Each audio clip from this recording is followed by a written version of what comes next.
part of the Press Play Podcast Network.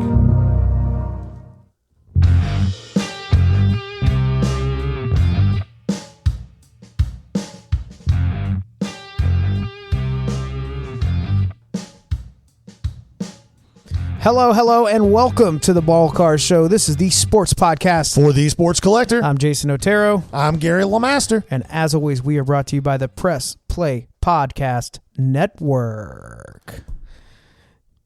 Ball cards.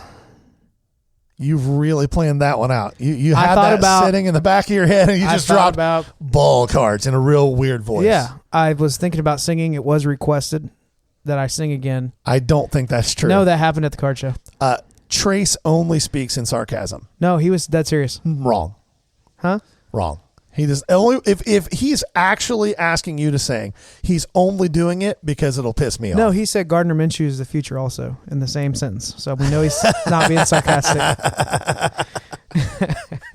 Hey, good news. Gary did not get all of his picks correct in the playoffs this week, and we're going to talk about that in a little bit. Not right now, but yeah, another exciting week. So episode this week, we're going to talk through a little bit of hobby news, some releases.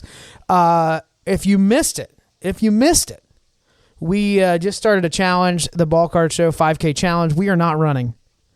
Hell no. You don't want to see it. I don't want to feel it. We are not running 5K. The goal is that we could take a $100 card and turn it into a $5,000 card by the end of the season, right around the holidays at the end of 2024. And we've already made a couple moves each. Yeah, I think that I'm gonna hit that number a lot sooner than I anticipated. Well, double it, triple it. There are some stipulations with it. There are rewards and punishments. We'll talk through that in just a minute. Do you want to jump into some hobby news, or do we need more witty banter to get this thing rolling?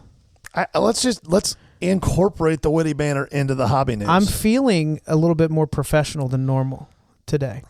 That's terrifying. Why are you feeling I don't know. Is it because we had a slight business planning meeting before this? Maybe. Okay. Yeah, you're just kind of dialed into that mindset. I am. I'm excited to talk through things. Up first, it's not new news, but it is something that we want to talk about. So Geoff Wilson is...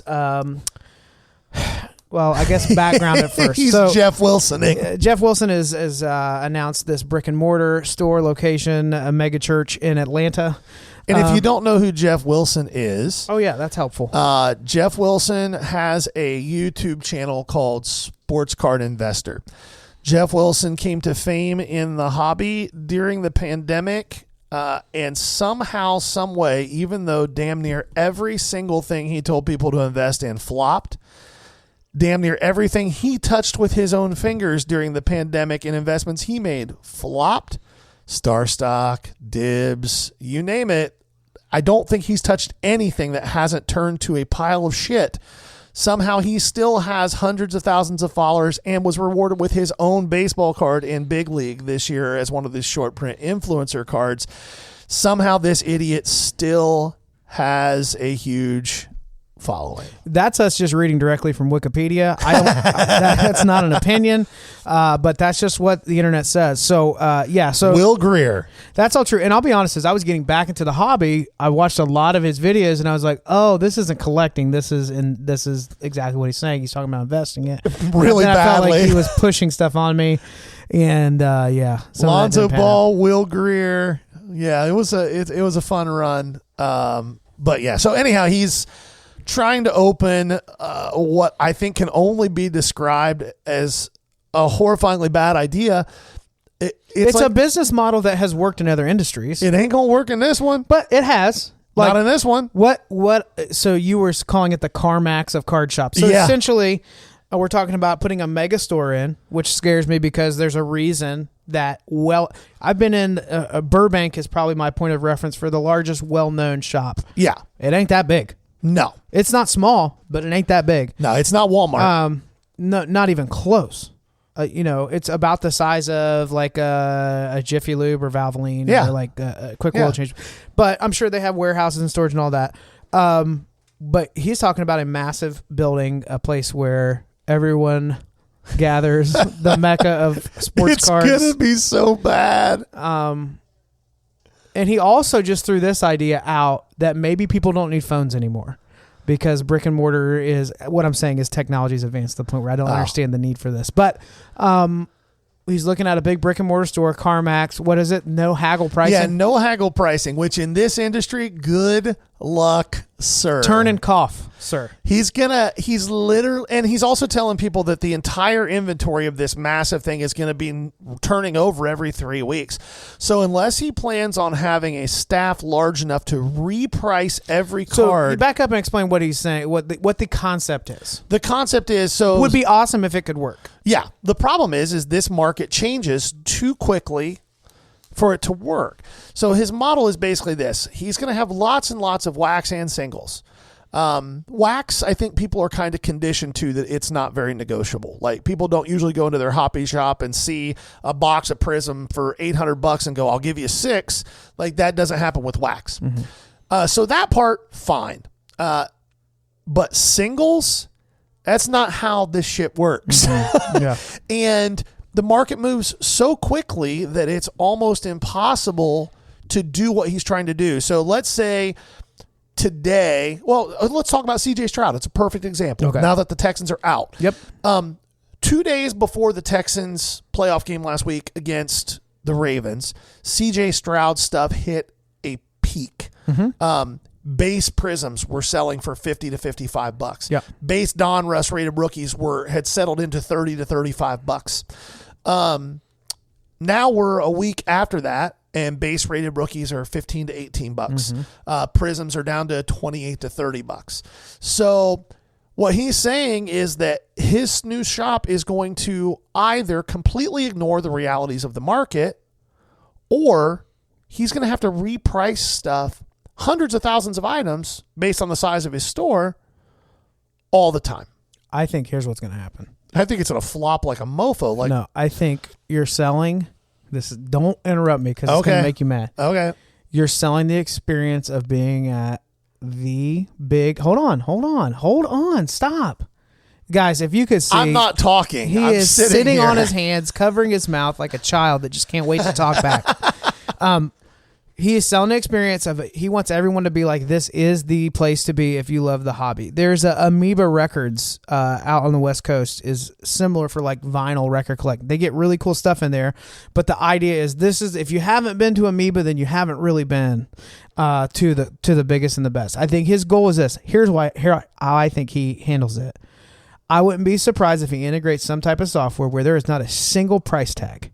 You go get your stack of cards that you want, you head up to the register or you meet with a sales rep. Maybe it's set up a little bit more like an Apple store where they're just doing it right there, right? And then on the spot, you're going to get your live offer. And it's a no haggle price. And we'll throw in a sticker and a t-shirt and Geoff will sign his book for you. I think it's going to be more of that approach, and you're going to need a lot of fans to pull something like that because I don't know how else you would do it. Real-time pricing would be the only way you could stay on top of that. If that's the approach that he takes, it makes more sense. Here's the problem, in my opinion.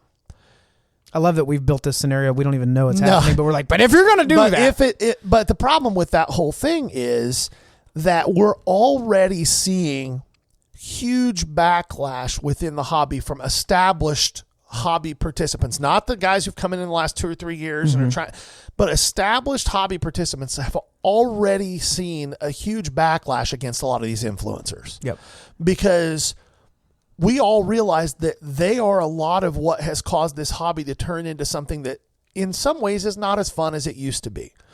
And so he's going to be relying, if what you're saying is the model, then he's going to be relying on fanhood to pay for this. I don't know that he has that many fans because he's not like Ryan. Well, like Card Collector 2 has a real big niche with kids. He does a great job on that side of things. But I don't know that Geoff Wilson has that much panache within the hobby as far as people who are fans that are going to make a trip to Atlanta just to get him to sign something and overpay for cards. The signage was him signing something was right. being sarcastic. I know, but in general, I just don't know that that's a model that's functional. I was talking to an LCS owner locally. I won't mention my name because he hasn't told me that I can. But we were talking about this and he was just like, good luck. And this is one of the better shops in the Midwest. It was just like, okay. good luck, man. Have fun. This guy didn't own a sports card before 2019. And he just didn't. I'll say this. I was there. I was at Burbank in the height of this boom around COVID time. And I overpaid for some cards. I was excited to be in there. And I saw slabs. You talk about the singles showcases there were unreal. But there was an interview that Burbank did with Sports Cards Nonsense. It's probably been over a year now, where they talked about shifting their model away from this overpriced wax to just saying, we have built a community and a presence in the hobby where we don't ever have to go sourcing. People understand they're going to get 60 to 70% of the value of something. We're going to give them an offer, and we will have a line, every day of people bringing us collections of cards for us to sell. And he said, why wouldn't we focus there? So I think if you have the draw, you'll be able to do that. The difference is what we're being told about the facilities that he might be looking at, or not the facility specifically, but like the type of experience he wants is going to be an expensive building with lots of overhead. Yeah. And I don't know how you're going to have even remotely competitive pricing. You're not. When you're competing literally with people who are doing this out of their basement with millions of cards in their home. Yeah. Because that's happening too. So it has to be the experience. Now, does he have the relationships to create some cool things, whether he's the personality or they have some others? Yes. Is he going to have those connections?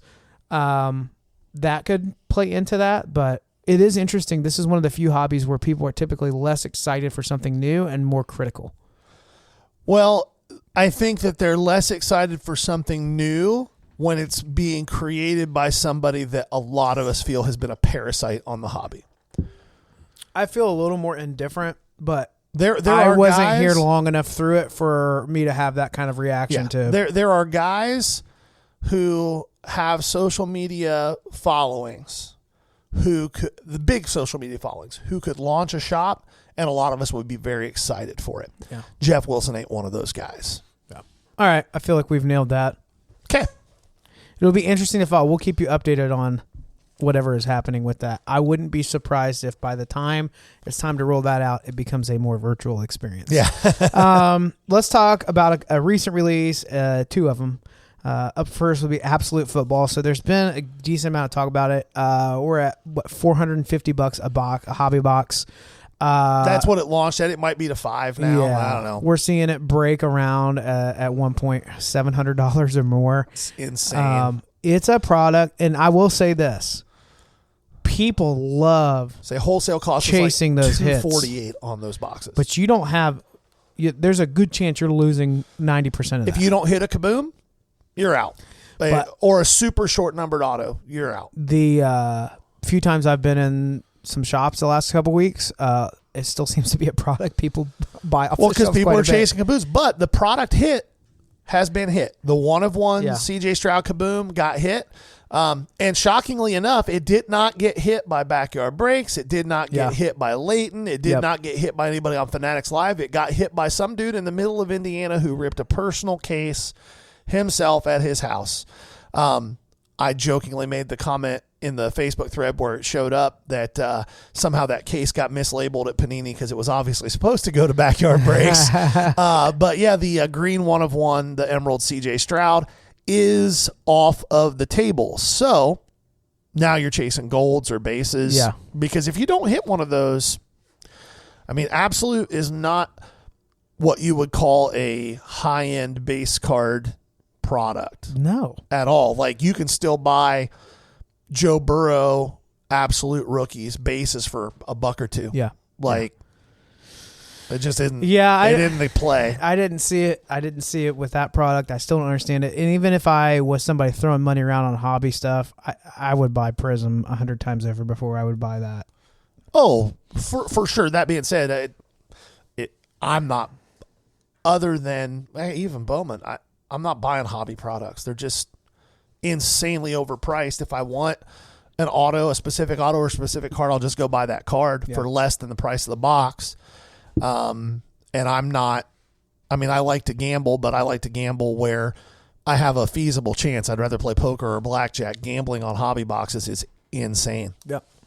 Yeah. Baseball release yesterday, I think it was when it dropped. Thursday the 24th. Yeah, it was Wednesday the 24th. What is today? The 26th. Okay, Stadium Club baseball has been released. Let's talk Stadium Club real quick. So for those of you that love to open packs, that love visually interesting photographs for baseball, that do not want to spend a lot of money, this would be a good hobby product for you. Yeah, I think they're $120 a box 120, for a hobby 125, yeah. Is there guaranteed auto in that, or is it like Heritage? No, there's no actually, yeah, there is a guaranteed auto in Stadium Club, but they're usually going to be a trash auto. Yeah. This is a good product to get some, if you like the rookie class, get some different rookies that you haven't in the past. These are tough graders just because Full bleed, is that also the same as saying there's no border? Yeah. Okay. Because I was going to be like, it's full bleed and there's no border. But yeah, because of the image running clear off of the edge of that, there's a good chance that the whiting is going to show up really easily. There's some crazy iconic images, though. Like one of my favorite baseball cards that's been made in the last 15 years was the 2020 Stadium Club Bo Bichette. It's got the Sky Needle in the background. It's like an angle up. He's kind of walking away. It's a beautiful card. And they do some vet SPs that are pretty cool. Yeah. Was it Babe Ruth playing a saxophone? Yep. Like they just don't hold a like ton of, like, it's not a product that you're buying for ROI. It's a lot like Heritage. It's a product that's fun to rip. You can probably build a set in a couple of boxes. If you hit a super short numbered auto of a big name, it's got some value, but it doesn't have anywhere near the value of Chrome or even Flagship. Well, and from time to time they do Stadium Club Chrome, which I like that product. Yeah, they just don't release it every year. Yeah, those images really pop on that. At least they haven't in the past. We did not see an announcement of a release date for Stadium Club Chrome, but we're hoping that we missed it or it's coming. But enough of that crap. Are you ready to give updates on our 5K challenge? Yeah, let's jump in. So we've been posting to Facebook, so if you don't follow the Facebook group, you're going to get an update. But go follow the Facebook group, you'll get the updates more often than every week here. All right, so here's the ground rules of what we're doing for this entire 2024 season of the podcast. We are doing a challenge where Gary and I both started with $100 cash. We are buying and flipping cards, not training. Yeah, no trading. We're trying to get up to 5K or as high as possible by the end of the season. Whoever has the highest value card is the winner at the end of that. The loser has to sell their card and then give, what was the percentage? 25? Well, they either have to, some way or the other, they got to give you 25% of the value of their final card. Now, if they want to keep the card, they can just pull that cash out of their pocket. But if they don't want to do that, then they got to sell the card and give 25% of the value. Which, if we do well, is going to be a lot more money than you ever want to think about, really. Yeah. But we've already had a couple moves and in a good direction. I do have strong opinions. I will allow Gary to just say what he has done so far, and then I'll talk through mine. Yeah, so we announced this last week, and it got off to a rip-roaring start the very next day. Jason and I were both set up at a show, and a loyal listener who's comes to a lot of shows, he came to the table and said, hey, listen to the show yesterday. I brought 3 cards that... Which table? He came to me first. Okay. Yeah, he came to me first. Said, hey, there's 3 cards. And in my defense, there were 2 other really nice cards, and you passed on both of them. Nowhere close to what the value of the one you picked. But you did pass on the Cam Collier to 25 auto. That's maybe going to be $100 to $150. Okay, so I made my first purchase there. It was a 2022 Bowman Draft Sal Stewart black refractor auto, numbered to 75, PSA 10. So I bought that. Can you say that again, just a little slower for everyone? For the first one, we're starting with $100. A fan walks up to the table, and what was it again?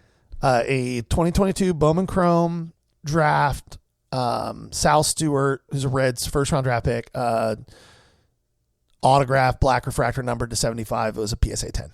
Okay. Now, and so I bought that card. That was what I started with. There's not, like, there were at the time weren't comps out there. No comps. But it's safe to say that Gary could have pushed that to 3X's money right out of the gate.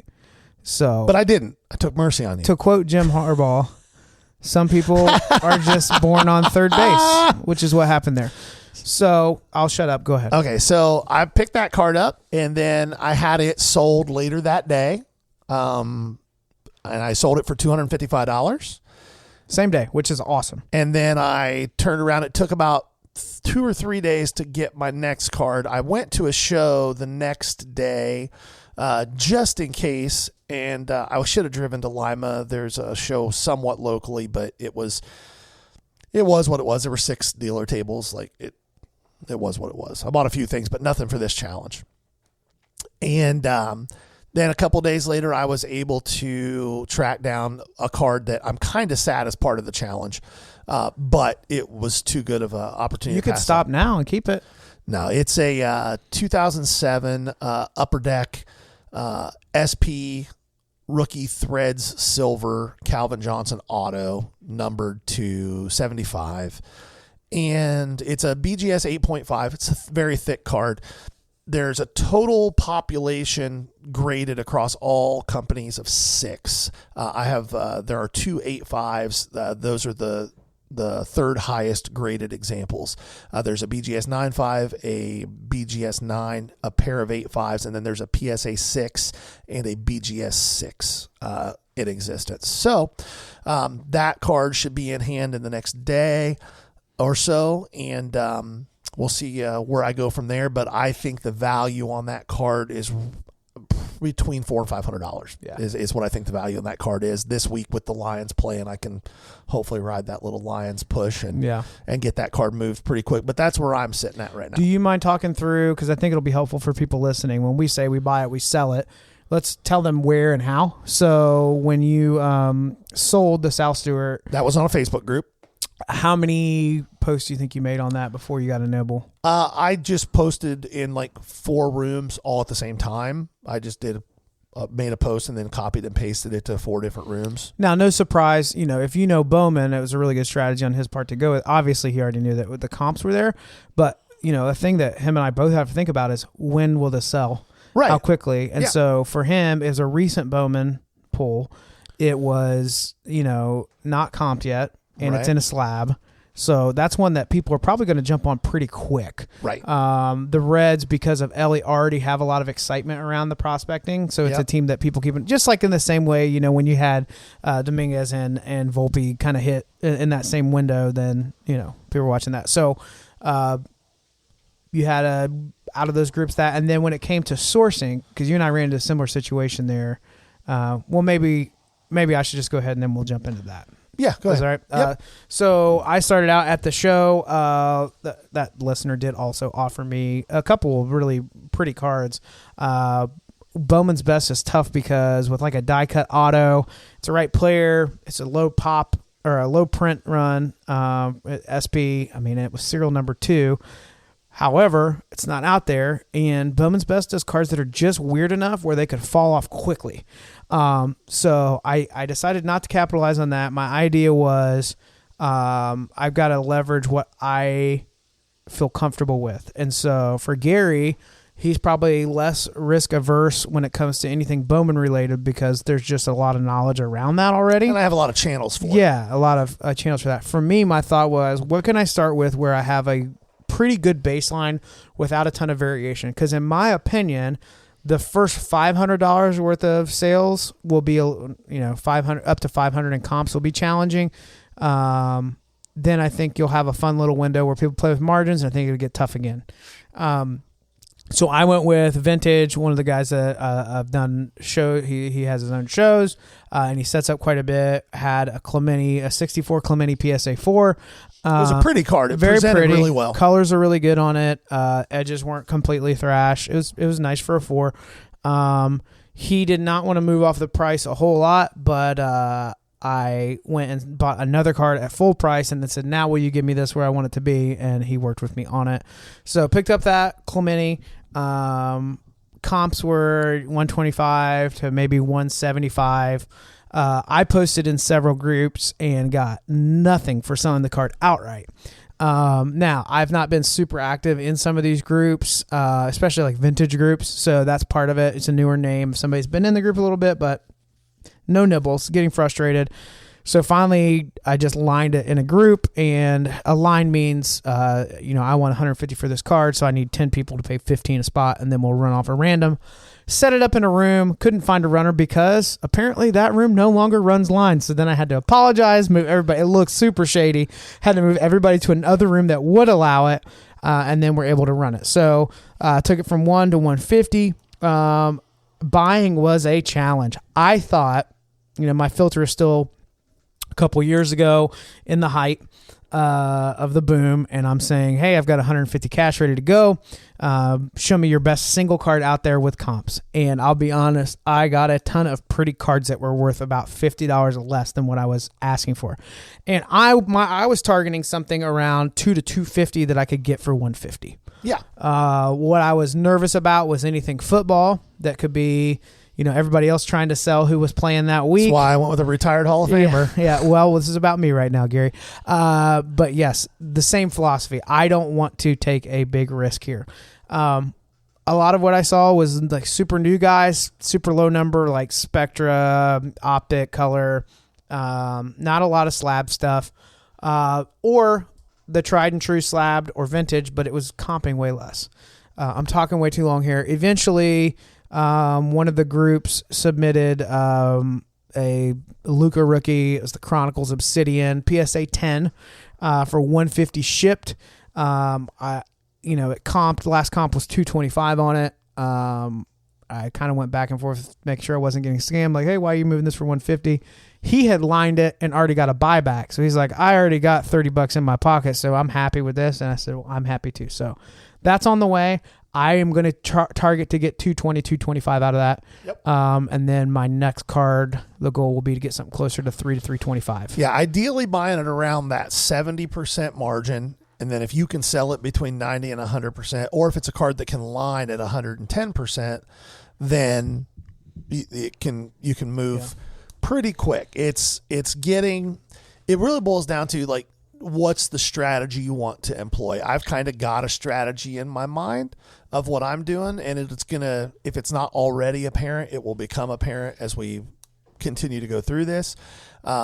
I think there'll be a time where there's some deviation that occurs because it's just too good of a deal to. Well, yeah, and for you and I both, I anticipate at least 1 or 2 sales where, hey, this isn't where I wanted it to be. I got to take a $50 step back, get my cash out, and reposition and move a different direction. That's going to happen. 100%. Or you and I are going to take a chance on a modern, heaven forbid it would happen, but Lucas sprains his ankle. Well, now that's $150, $170. So I'd rather get my money now rather than waiting on it. Which is a really important note in this hobby in general, guys. Like, if you are the type of person who, if you paid $100 for a card, you're not willing to ever sell it for less than $100, this is going to be a brutally miserable hobby for you, and you're going to end up with a lot of cards that aren't worth much anything, where that $100 card might be worth $80 today. Get your $80 because it might be worth $40 2 weeks from now. Don't fall into that sunk cost fallacy. Like, I can't sell it for less than. No, the cash matters because cash flow positions you for the next deal. Yeah. So for those of you wondering, reach out to me if you'd like to offer a 3X on my money. So I'll be running about a $220 budget here in about a week.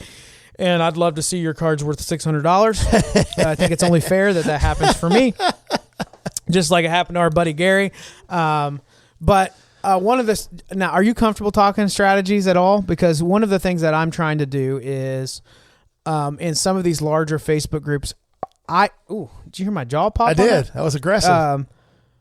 Facebook groups I like because I don't want to buy something on eBay and set a comp that I'm going to have to compete with later. 1,000,000%. So I find that good deal of a best offer.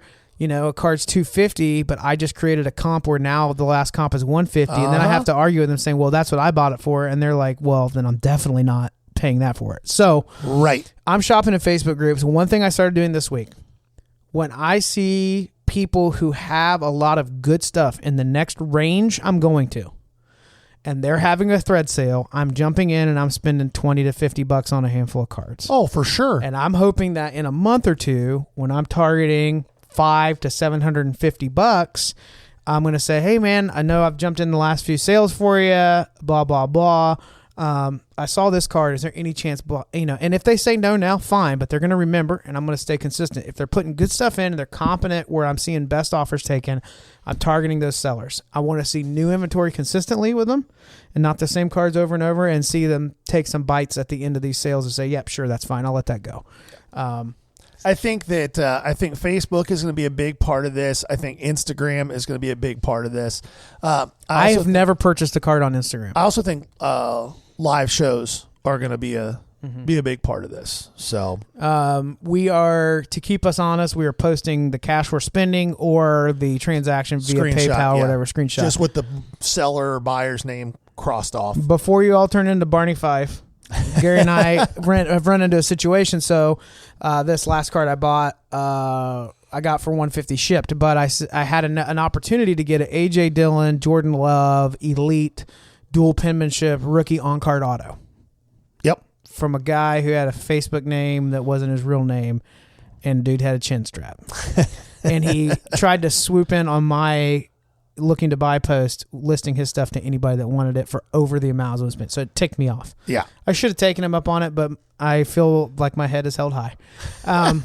But if we run into a situation where somebody will sell that, but they want us to cover fees, goods and service fees on top, or shipping, Gary and I are saying that's okay. Yeah. The card itself is what we're buying. It's not necessary for the challenge that we can't cover fees and shipping. Now, the challenge is going to get expensive for us personally down the road. Well, it could if we're buying, but I also think that once we get into the higher dollar amounts, once we get into the 4-figure range on this stuff, it's kind of like anything else. I still do what I do for a living. You do what I did for a living for a few years. What customers were the hardest to deal with? The ones spending a lot of money or the ones spending a little bit of money? Yeah, the smaller numbered stuff is where it's tougher. You get into the 4-figure and 5-figure range in the card world, deals get a lot easier. They really do. And dealers did not buy that one card. They probably bought 10 cards, and that was one of them. Yeah, and you buy a $20,000 card, and nobody is arguing over fees and shipping. Yeah, nobody. Matter of fact, a lot of the guys that'll post those big cards in places are like, hey, we'll do a hand delivery on this card. It's $20,000, but if it costs you $500 to fly out here, I'll reimburse you your flight up to $500. Like, those people aren't arguing over fees. They're not that's just not how that end of this world works. Yeah. The people who I had a guy I bought a card from yesterday, and to his credit, once I explained what was going on, he was like, I feel stupid, man. I'm sorry. It was $10 shipped. Yeah. He was like, can you cover fees? I was like, it's 30 cents. So sure. Yeah. He was like, oh, I'm sorry, man. I don't know what I was thinking. Well, people don't want to get taken advantage of. Right. The scamming has gotten, I think, a lot worse in the last 6 months. But I'll cover the 30 cents of fees if it's a big deal for you. Yeah. So anyway, that's one of the strategies I'm taking with it. I typically don't want to be in basketball unless it is established Hall of Famers. Now, the stuff I am about to be in price range wise would be some of the mid-late 90s. I could get into some graded Jordan stuff. Like I saw you try to buy a couple in those couple of Jordans. Some Kobe stuff, Iverson, some of that. So the next few years worth of stuff will be pretty fun to. The next few trades will be worth it.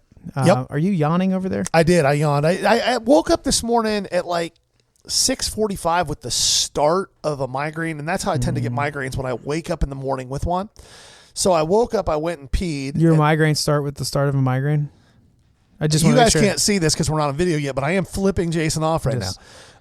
Sounds horrible. How do they end? Is it the end of the migraine? It is. But so I got up, used the bathroom, and I took some medicine and tried to go back to sleep, and it arrested the development of the headache and kept it from turning into a full-blown migraine, but I still had a headache. So when I woke up, I had to take about 1,000 milligrams of ibuprofen on top of that to finally. So I'm a little tired. Well, thank you for all that information. Yeah, you're welcome. Helpful. You're welcome. So anyway, yep, that's where we're at. G is sitting at a value probably around 400 to 500. 400 to 500. And I have a card coming in that's worth about 220. So he's out to an early lead. We all know how it happened. It's not about that. It's neither here nor there. It's time to just move forward. Both of us will at some point get stuck for a couple weeks. So this is not a done deal. Speak for yourself. I don't see a couple weeks. Listen. This guy was in a panic 24 hours after he was looking for a card and couldn't find anything. I wasn't in a panic. I've seen this happen where he sold a whole box of cards, and I know how to get him worked up, and I will use a psych ops on him without hesitation. But he thinks he has this in the bag, and he thinks 5K will be easy. Am I wrong?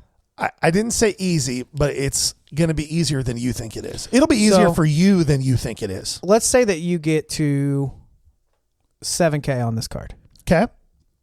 Out of 100. When would you quit your job and just do this with 100 cards? That's a really interesting question. I think the 700X is like...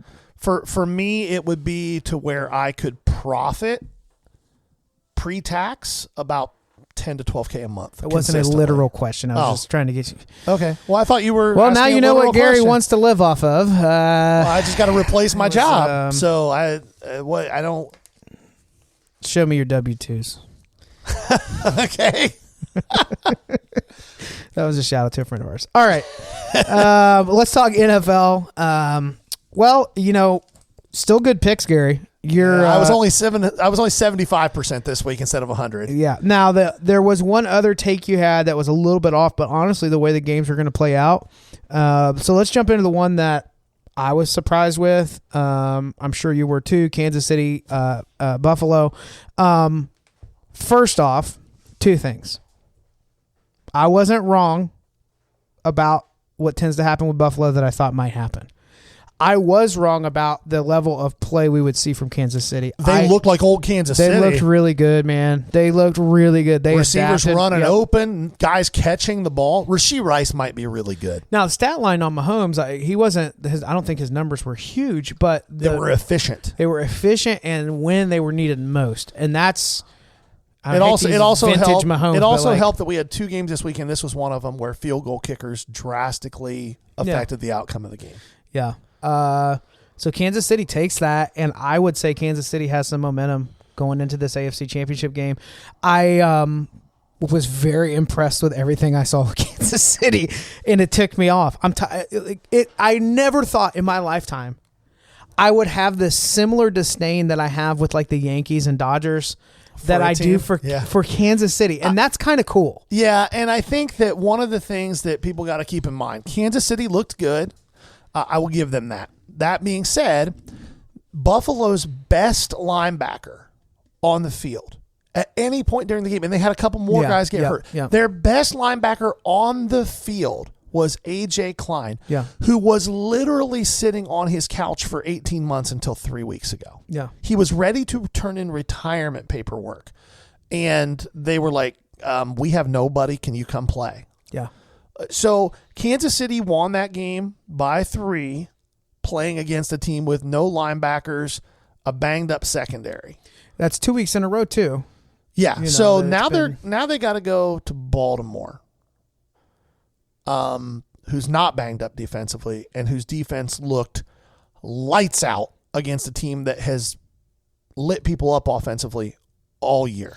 In the middle, that has been soft the last 2 weeks for Kansas City ain't going to be soft. Yes. You have Patrick Queen. Yeah. You got Roquan Smith. I think the second best linebacking duo in the NFL to San Francisco. Yeah. And it's closer than people think. Like Fred Warner is probably the best linebacker in the game, but Roquan Smith ain't too far behind. Dre Greenlaw and Patrick Queen are very similar players. So I think that Baltimore wins the game. I think they win by 4 to 10 points. I'm going to go a little bit more aggressive. I think Kansas City is shocked a little bit. They played better. I think last week was their peak performance. Yeah, I do too. I think Baltimore wins a game by a score or score or 2. If there's a team that has players that can out-talent what I'm saying, it's probably Kansas City. But it's not that deep. No, and Mark Andrews, I think, is going to be back this week. He was almost back last week. And if that game starts to get even a little bit weird, Baltimore's just going to go to 2 tight end sets with Andrews and Likely, and Kansas City might be screwed. I think Baltimore wins by 10. Well, I think 4-10 is what I think, but I think Baltimore might just kick him in the teeth. That being said, I thought Buffalo was going to kick him in the teeth. That's the one game that the way I thought the game would go, I was completely wrong on. I thought Buffalo was just going to stomp them. Yeah. And Kansas City pulled a vintage Kansas City We'll find a way. out. We'll find a way. And like I said, Rashee Rice might be really, really good. And his stuff is still pretty cheap, guys. Hot take. Yep. Baltimore, Houston. So you and I were both correct on the outcome of this game. Yep. I also thought that it would not become a blowout later in the game. That was the one thing we were expecting it to stay a little closer. And it started out looking that way. Yeah, 10-10 at halftime. Yeah, Baltimore made some adjustments that made it clear really quickly that they were just a far superior team. Yeah, I would love to. I've seen that matchup with Tank Dell healthy, with Dalton Schultz fully healthy. I would love to have seen what that matchup looked like if they couldn't shade Nico Collins the whole game. Of all the teams out of the playoff race, I think the fans of Houston are probably sitting pretty. Oh yeah, like I think they're excited for their future. I think they're going to win. That team's going to have the winner of the offensive and the defensive rookie of the year. How's Dallas feel about Houston being what they've become? I mean, it's got to be Jerry Jones got to be thinking about it. Well, the Cowboys are what they are, and they're going to be what they are as long as Jerry Jones owns the team, because he has too much ego to step aside and let anybody else run the football operations, and he's proven that he's not good at it. Mm-hmm. Next, Niners, Green Bay. Went just like I said it would. If you put money on Green Bay to cover, like I told you to, you made some money.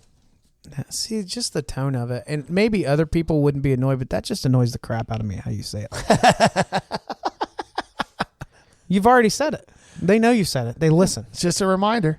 Hopefully you listened. And let's be frank, Green Bay should have won that game. Yeah. They missed 2 field goals. They should have won that game. And I will say this. The fact that the interception at the end of the game was not reviewed, the replays are pretty conclusive that ball was not picked off. Yeah. That was an incomplete pass, and it was not reviewed. I was shocked that went down that way. Yep. I didn't have much to add to that. No. But Green Bay and Houston are two teams that the future Green is Bay's bright. the youngest team in the league. Yep. And they've got some receivers, man. Yeah. Jaden Reed and Romeo Dobbs, pretty good. Yep. All right, finally, Detroit and Tampa, 2 teams that I'm cheering for. You know, they can't both win. But this was a situation where I certainly was a little concerned about that. So what about that game were you concerned going into? Well, you have 2 teams that it's weird to me that in my mind, I still think of Tampa Bay and I don't think of the Tom Brady era with them. Right. Because in my mind, it's like, oh man, 2 underdogs, which I guess kind of they're viewed that way. The Detroit Lions do not have a record of an underdog. They've just been winning ball games. Yeah. And then I think for me, it's just the pull in for Baker, which it is amazing to me. Every time we talk about Baker Mayfield, we continue to get these types of reactions from Browns fans that either hate him or love him. And I feel like this game was the most Baker Mayfield performance that you could have. So you have, Detroit pulls off the win. Baker keeps, in my opinion, clawing them back into the game. Yeah, they were in that game because of Baker Mayfield. I felt like Detroit was running away, and then Baker would put a drive together that was just scrappy. It wasn't the flashiest thing, but, they're back in the game. They're 1 score out over and over and over. Tough third down conversions. Some of the choices to throw the ball away where, he's dramatic, but he's making choices that were really smart to keep them in the game. Yeah. He kept doing it. Did it end with a pick? Yes. But you're taking shots down the field late in the game. Yeah.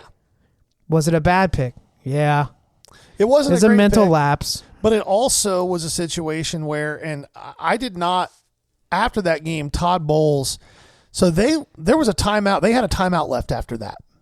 Mm-hmm. And they could have taken a timeout with about 11 seconds left that would have forced one of 2 things to happen. Either a long field goal attempt by the Lions, which if they miss it, you're in Hail Mary range, or a punt, and you get the ball back and probably have 1 play to take a shot. Yeah. And Todd Bowles was like, no, we're not going to do that. The game's over. I feel like as a head coach, that's indicative of you quitting on your team. Yeah. So I was a little surprised that went down that way. That being said, we both picked the Lions to win the game. Tampa Bay made it a game. It was fun to watch. I really hope they re-sign Baker. That team seems to really rally around him. He seems really comfortable there. I think they will. I think he's a solid quarterback. Yeah, and I don't think it's going to cost them $40 million a year. I think they can sign Baker to 5 years for $130 million, and everybody wins. And because of the journey Baker's been on, you know, a lot of times these quarterbacks that put up a playoff season where they've been kind of hopping around and they seem to be a little bit established now, they have more of the upper hand to demand more. But I think for Baker, he's probably thinking, you know, I kind of want to be a part of this team. Like, there's tools here. Comfortable there. I've got stuff to work with. I like the offense. Like, although the offense coordinator just got hired by the Panthers, so there's stuff there. But you were talking about Browns fans. It was funny. We have a friend that is a huge Browns fan, and there's no logic involved when it comes to Baker with these people. Like you said, it's either they wish he was still there and they recognize that the franchise made a terrible decision, or they hate him so much that everything he does that's good is pure luck on his part, and everything that he does bad is the real Baker. And that's just asinine. Yeah. It's just silly. The Browns are a Super Bowl team if they have Baker Mayfield playing for them this year at the level he played. That's the comment I made. I really do think that. Can they be a team without him? Sure. But I think they probably were there with a quarterback that's a 7 to an 8, 7.5 out of 10. Yeah. On my 1 to 10 scale.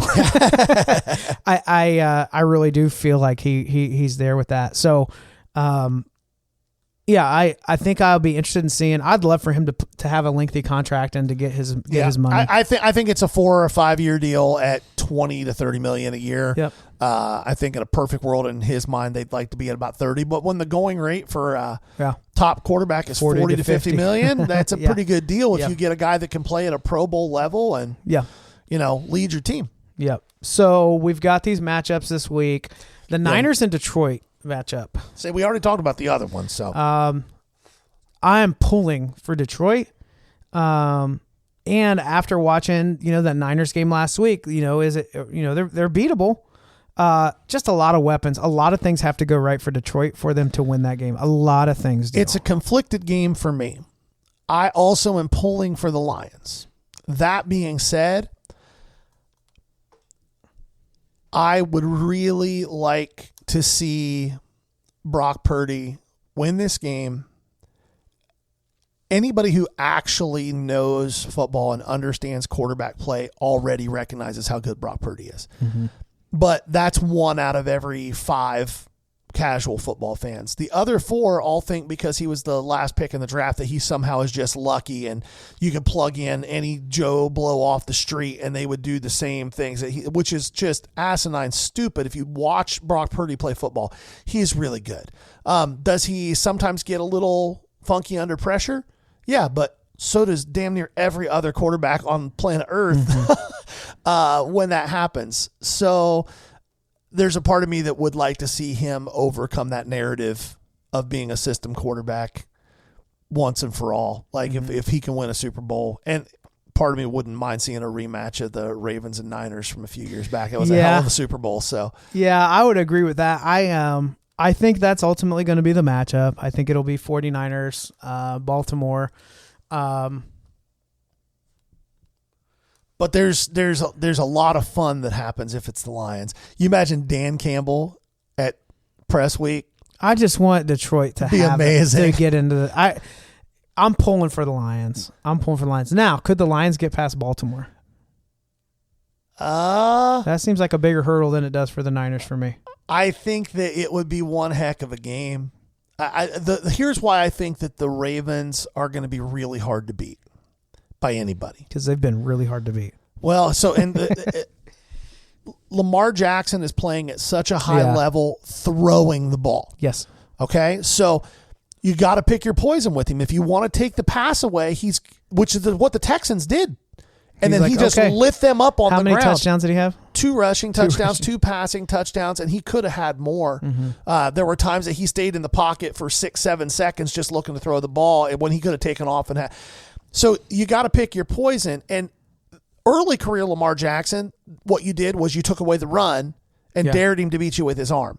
Well, he's playing at a really high level with his arm. Yeah. Very accurate, making good decisions, doing it quickly.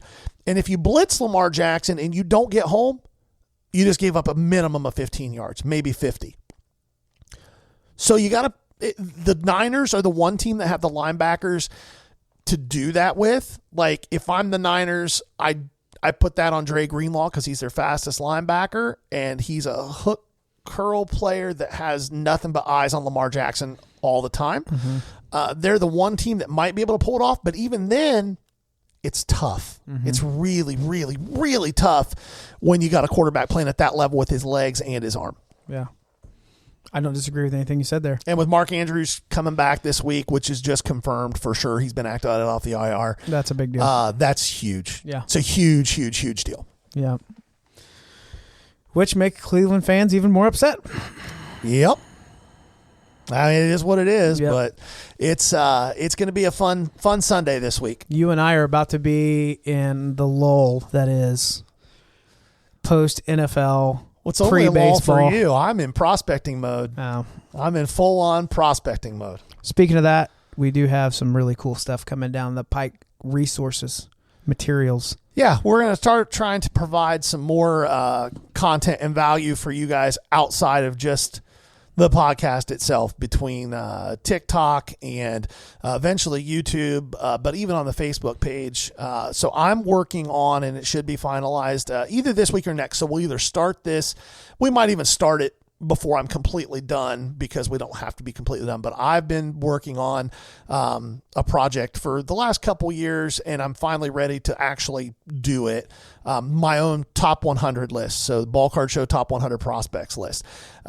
Just like every other prospect list, there's going to be overlap from every other prospect list, because it's not like there's massive variation. There's variation at the top in the order, and then at the bottom 20 guys in any top 100 list, you're going to find 4 or 5 guys that are on one guy's list and not on another's, and vice versa. But hopefully we can provide you guys with some great information. And then on the podcast, we're not going to hit every single person on the top 100 list, but every week, once we start up until opening day, we're going to take a 15 player segment from the top 100. We'll start with 100 to 84 to 85, and we'll highlight 4 or 5 of those guys on the podcast. And then on TikTok and Facebook, you'll have access to the write-ups and to some other content around the rest of the guys that we don't talk about on the podcast. That's a tease for you. Yeah, it should be a lot of fun.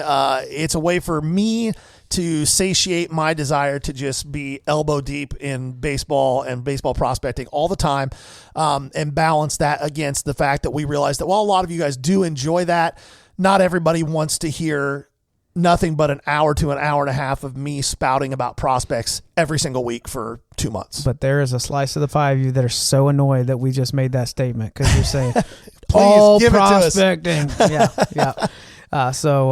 Looking forward to that, giving you more. If you are not on our social, so you'll be seeing more and more activity on that over the coming weeks. But Facebook, a lot of activity in the group. We have a group and a page. There seems to be a lot more communication within the group. Feel free to be a part of that. We are updating our sales and buys with the 5K challenge. We'd love you all to do this with us as well. So yeah, if you want to play the game, yeah, here's the rules. You have to post whenever you make a transaction, and we'll run a leaderboard. Like we'll jump in there. Let's do this. We'll run a leaderboard to tell us you're in. Either make a comment on the page or shoot a message to us. Tell us you're in, and then we will do a listener leaderboard too, and we'll come up with some type of a prize for the winner. Some type of a good prize, not some trash prize. We'll do some wax or membership to the Jelly of the Month Club. Yeah, we'll do some wax or a nice slab or something for the winner. For the listeners. So jump in, $100 to start. So, if you're going to jump in, let's do it. This has been the Ball Card Show, the sports podcast. For the Sports Collector. Bye now. Peace.